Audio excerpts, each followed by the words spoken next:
At dahil malamig man ang panahon ngayon, dahil sa hanging amihan, kaya masarap humigop ng mainit na sabaw. Kaya nagluluto tayo ng mga buto sa karning baka, ang ating pinalambot. Ito siya guys, lumambot ng ating mga buto ng karning baka.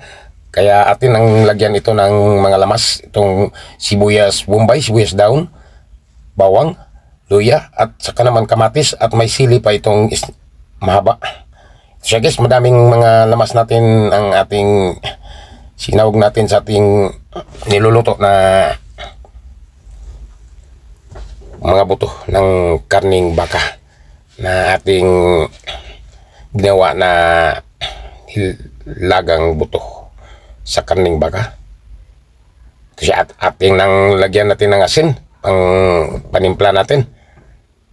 Kaunti lang asin ang ating ilagay, hindi natin pa damihan, baka maalat ang ating niluluto.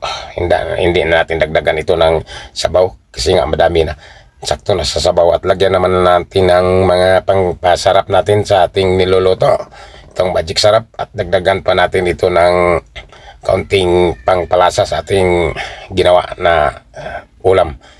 Ito siya guys, ang ating niluluto na ulam natin ngayon, mga buto sa karning baka ang ating niluluto ngayon.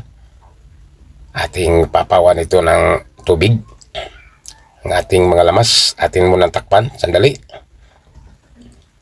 Ito siya guys, atin lang ilagay ang ating pichay ang ating pang sahog natin. Dandaan lang natin kasi nga madami ang ating pichay.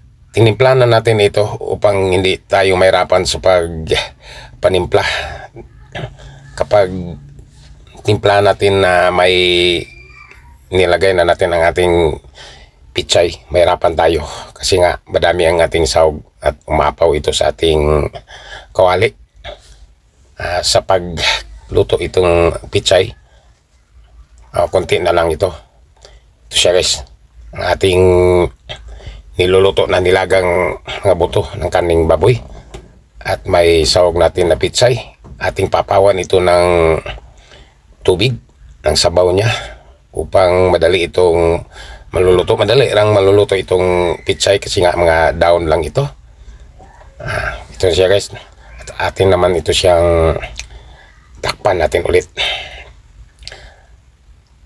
Ang ating niluluto, wala nang iba. Ito ang mga buto ng karning baka, nilaga, at sinawgan natin ito ng pichay para sa ating pangulam ngayon.